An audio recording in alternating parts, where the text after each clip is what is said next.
Hi everyone, I am Samira Sarma, and today I'm going to present about our group project, that's NJIT Carpool, on behalf of Group 2. So why do we need carpooling?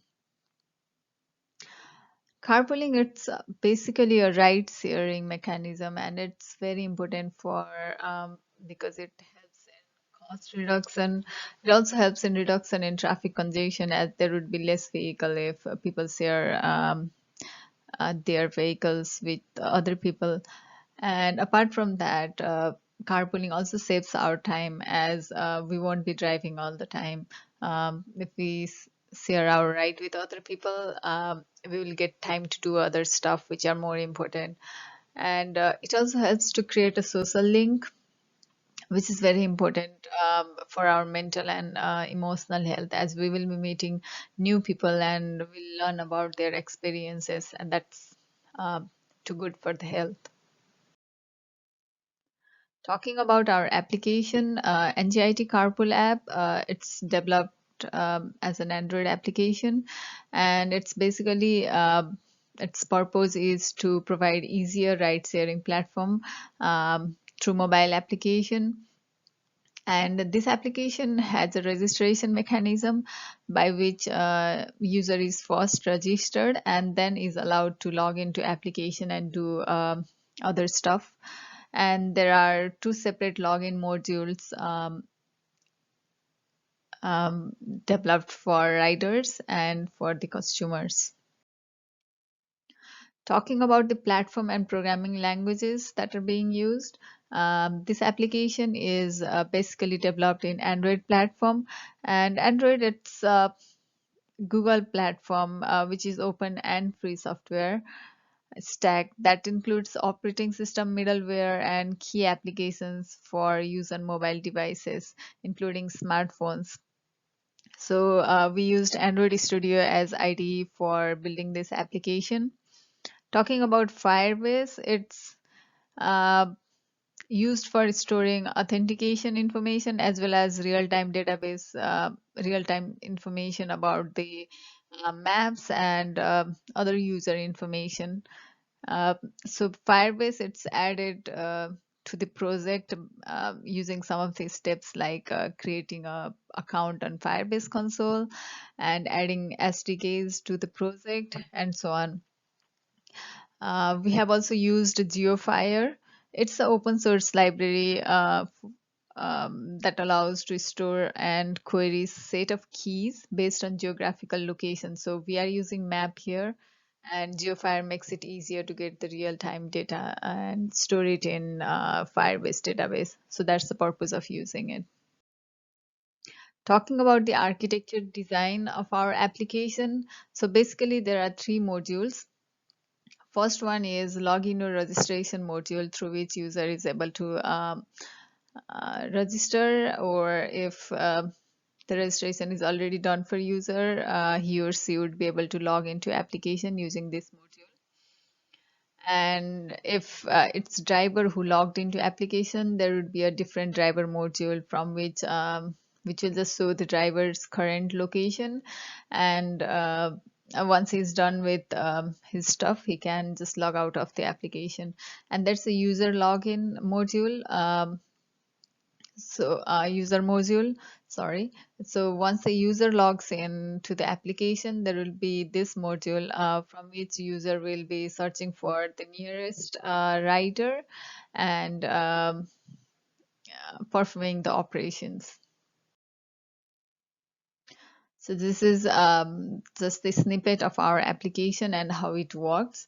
So this is the first view of our application, where we would be choosing if we would be logging in or registering as a driver or as a customer. So when we do that, our information would be stored on Firebase database. So suppose a user chooses to log in as a driver. So this page pops up, and we will be just entering our email and password and log in. So once user logs in as a driver, right, there will be information stored in the database in driver available field. That means this information will be available for the user or customer once they log in, and they will see this driver as available driver. So once the driver puts in the information there and logs in, this page will appear where the user or driver would be asked to to access the location. So once he or she allow it, so this would be the current location of the rider. So this is a customer login page. Once a customer or user puts in email and password and then logs into the application, it will just ask for the same thing, ask to access the location like it did for the riders. And once the user allows it, this page will appear where user will be saying the current location. And once user clicks on call rider button, that would be searching for the rider nearby. So like we see here, it will be looking for the driver location. So while this is happening on the front end, there are a lot of stuff going on the back end. So we saw there was a record showing driver available earlier. Now when user search for the driver, so rider will get the information of this customer ride ID, right? And so this field will be storing information of the customer request, which the customer just put in. And this driver who was available, now that driver would be working and moving toward the user. So let's move into the demo.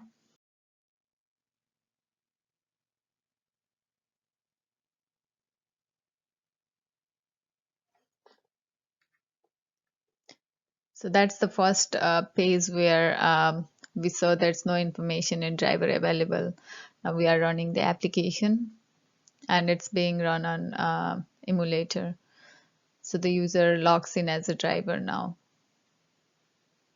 So this information is already stored in our Firebase database. So I'm just entering it here and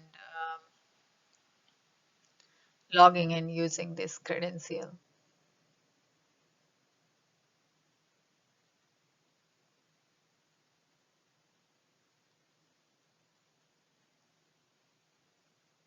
Okay, it's asking for us to allow to access location. Now this is the current location of that driver, Trenton Mercer Airport. And we see the record there in driver available field in Firebase database. Now we run this application in next device and log in as a customer.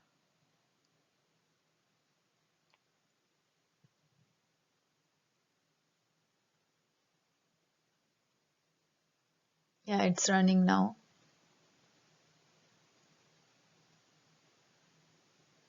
So this information is also stored in our database already. So we will be logging in directly here.